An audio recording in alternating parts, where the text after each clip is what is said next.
teacher is considered to be qualified if they have studied a subject for at least one semester at a territory level or trained at a territory level in the teaching methodology of that subject. However, across secondary schools around the country, Australia is currently experiencing a massive shortage of qualified and specialist teachers. There is a growing concern at the number of mathematics and science teachers who are teaching these subjects despite not being formally qualified in these areas. A survey commissioned by the Australian Government Department of Education and conducted by the Australian Council for Education found through staff in Australian schools that there were more than 20% of maths teachers and 17% of science teachers who were teaching out of field.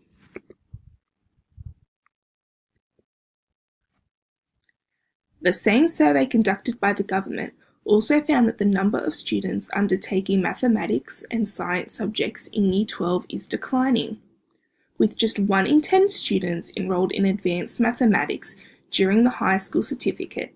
It is the lowest participation rate in 20 years. Trends in international mathematics and science discovered through a 2015 study that there is a declining interest in mathematics among secondary students, with only 13% of students enjoying maths compared to 37% of primary students.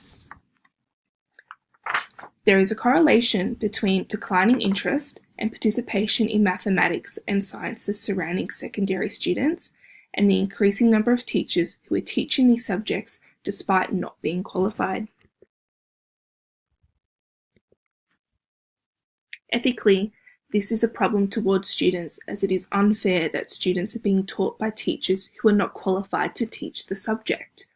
It is not only the teachers' and schools' responsibility to educate children, but it is also the Department of Education's responsibility to ensure that students are getting the best and fairest education that they can get.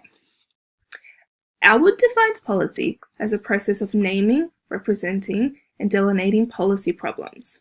However, current educational policy within Australia is not adequately addressing the fact that there is a shortage of specialist teachers within secondary schools. The Australian Government's website currently lists under education in Australia that there is a higher standard of learning, stating that they provide university-trained and qualified teachers and specialised teachers in subject areas.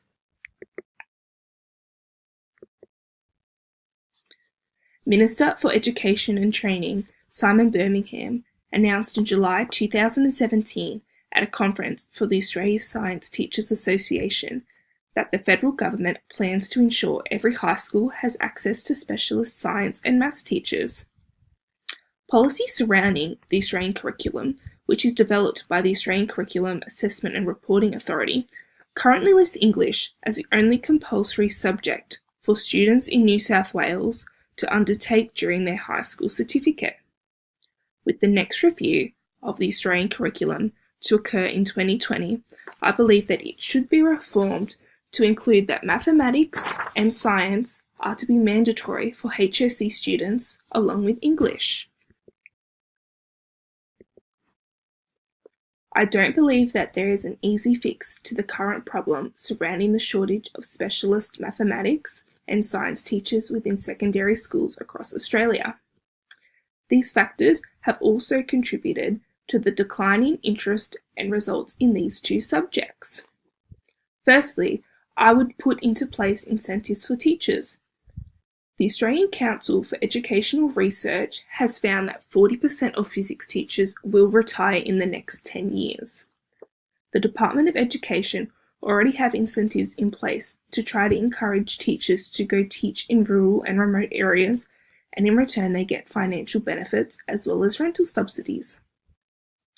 Why not include in that policy incentives for teachers who specialise in mathematics and science?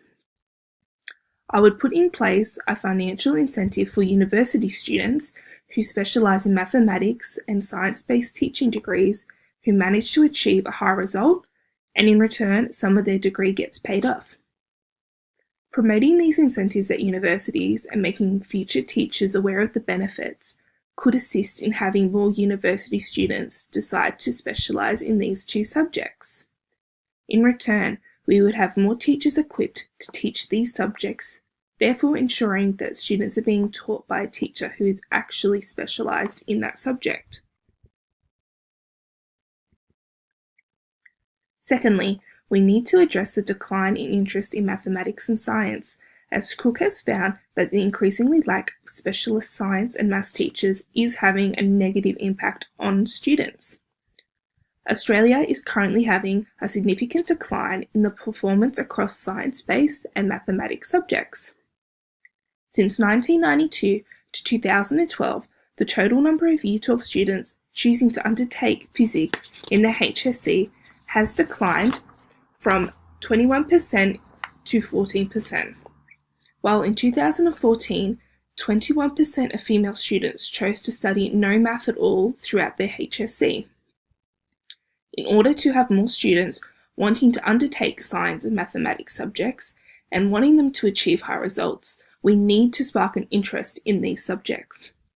Activities including science fairs and academic decathlons, which include events in mathematics and science, should be implemented across schools in Australia, where these activities may help to ensure and create an interest in these two areas for students.